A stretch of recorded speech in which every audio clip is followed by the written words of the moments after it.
शांतीचा महासंदेश देणारे तथागत भगवान गौतम बुद्ध, राजमाता राष्ट्रमाता महासाहेब जिजाऊ, क्रांतीसूर्य महात्मा ज्योतिबा फुले, क्रांतीज्योती सावित्रीबाई फुले,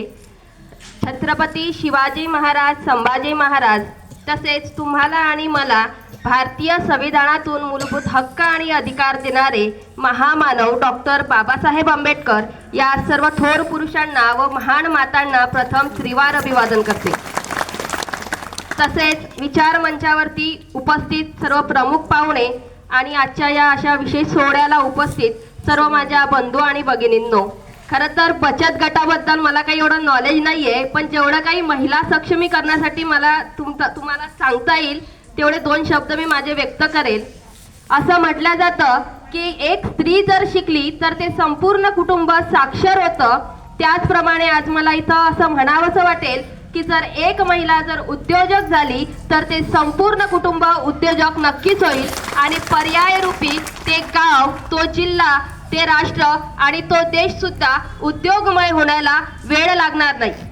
आपण सर्व महिला ऑलरेडी सक्षम आहोत, कोणाला सक्षमीकरणाचे आपल्याला आता व्याख्यान घेण्याची गरज राहिलेली नाही आहे, कारण जब बारात लेके लेने वाला आता है तो ढेर सारी पब्लिक के साथ आता है, लेकिन शेरनी यहाँ से अकेली रवाना होके जाती है। हे याचं सर्वात मोठं उदाहरण मला इथं द्यावंसं वाटेल।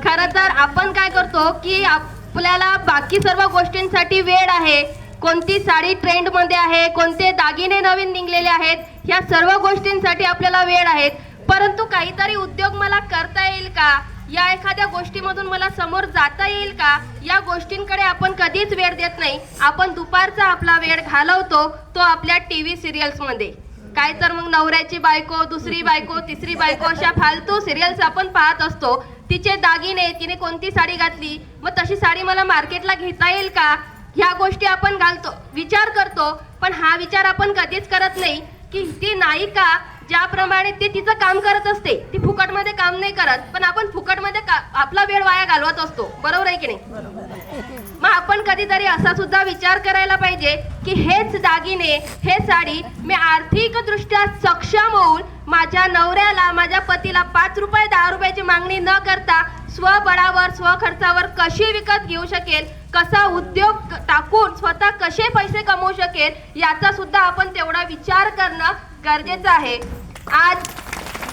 निर्मलाताई सावडे तसेच यांच्या सहकार्यातून प्रशांत दादा वाघोदे आणि उपस्थित सर्व मार्गदर्शक यांच्या माध्यमातून आपल्या या जिजाऊ मंदिरामध्ये सावित्रीचं एक स्वप्न साकार होताना इथं दिसत आहे।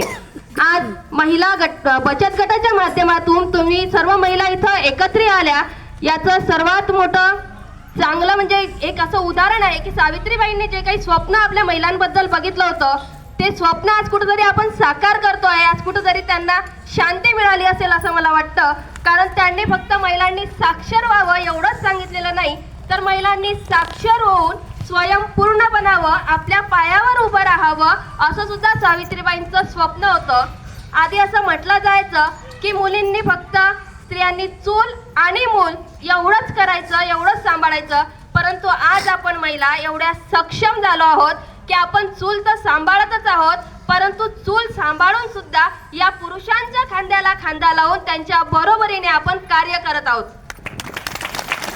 त्यानंतर एक म्हण म्हटली जायची की जी स्त्री जिच्या हाती पाळण्याची दोरी तीच राष्ट्राला उद्धारी, हे इथं आज ही म्हण इथं सार्थक झालेली आहे असं मी अभिमानाने सांगेन। आणि खरंच या महिला बचत गटाच्या माध्यमातून बऱ्याच महिला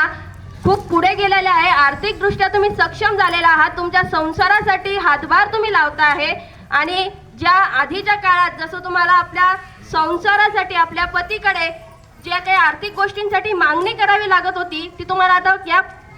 बचत गटाच्या माध्यमातून तुम्ही ते जे काही पैसे कमवत आहेत त्याच्या भरोशावर तुम्ही नाही करू शकत। खरंच ही या बचत गटाची एक चांगली फलश्रुती आहे आणि बचत गट चालवणारे आपल्या सावडेताई असतील, दादा असतील, या सर्व आयोजनकर्त्यांचे सुद्धा मी आभार मानते की महिलांसाठी यांनी खरंच एक चांगलं कार्य हाती घेतलेलं आहे आणि तुमच्या या भविष्याच्या वाटचालीसाठी सुद्धा शुभेच्छा देते आणि थांबते। धन्यवाद।